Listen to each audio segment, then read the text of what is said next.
mame ma kwaba emra Adom TV afidie we so na me na ase se woni me beto na montuo ewo Nkuranhyɛ dwumadie ho me am dwumadie ho a me de ho chia me edi am jeso ene Apostle Dr. Nita Kutego na me yiri se ho ye mame nika ensere wo soro nhira enwu abrabɔ so onwuma so ufie so ene ufikomu ne ufibam tweda mpo na nkora won nsam onye utata ewo yedie mu ene dia me de bra wo no enema bi wo ha wo beyo ya dankwa mabubu kompo akase manu me ho won se abrabɔ aye bo nyina ya brabɔ nsusanso nyina agina ha.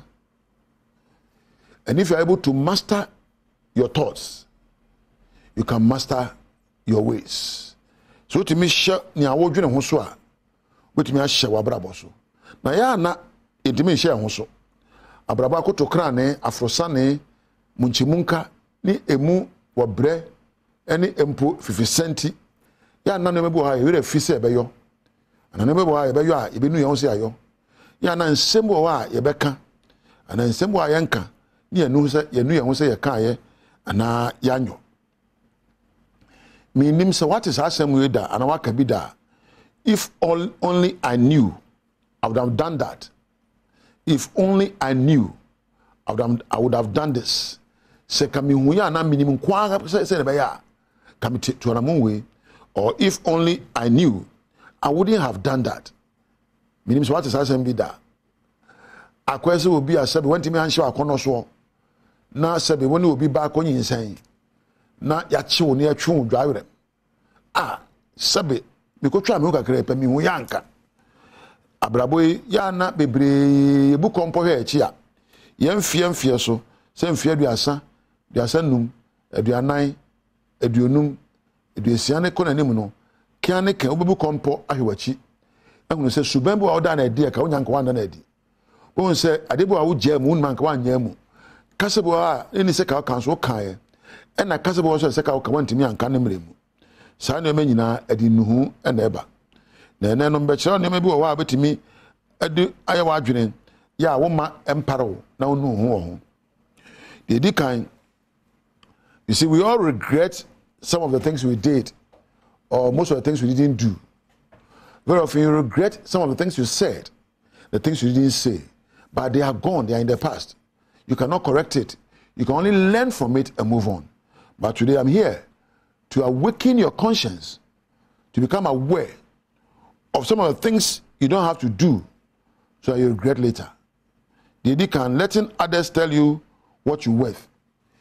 A man da abraba obo say obetimi aka cho say dia wo so mbofa bebre ene ma kwan e mo bi ka kire say wo de won sam fata wo de we say wo de ho nya fe wo de eteta dodo wo de we bibini wo de say na ebu abem saa de no ya saa na dan kwa ma wunyini kodum pempenso bi a betwa kwan ka say ade o mi nka mantie no watie da enti e ma wo bi nkire nipa wo yo wankasa semu na yi nipa wo ye.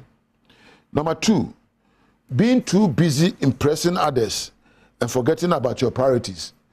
Ne dusu me no say, wo de abraba obo nyina de aba nyina wo ye na obi abo say, me ye na age me so, matara me hye, me nyoma me yo, na me ye ma obi ani age me ho.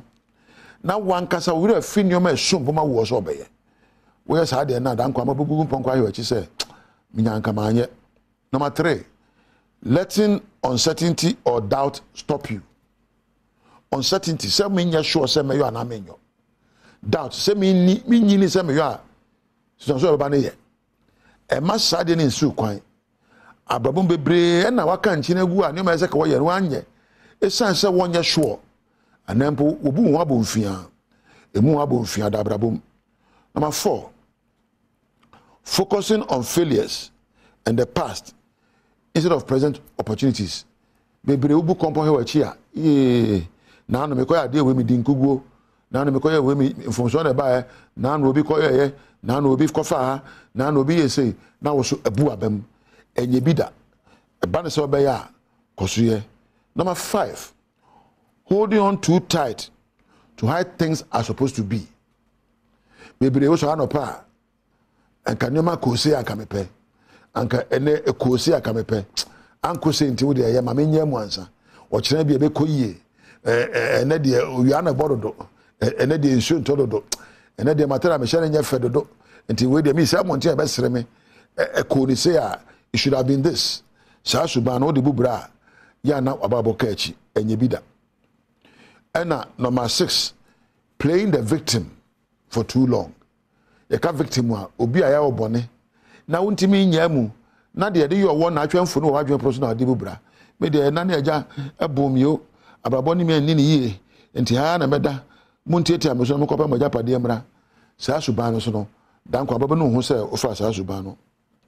Number 7, waiting, over analyzing things and never taking action. Obo wa asamba na se o ko ma o twen ni yesu so twen ni yemu kompo ehwe de be kono twen ni yenya ne esefata twen ni yesu so hu nye sei eno ansa twen yemobo hu twen ene ntimi nyo na je se wo de fifi mu a wo de fifi mu na ade achi na ade asa na boso me na afia bedu na untimi ntwe na muntuo se so ba no so dan kwa ma obi no ho to so nwotwe being too busy to appreciate your life. Being too busy to appreciate your life. Baby, wa abrabo ayeboy. Hey, yako eja and apeba sorry. Hey.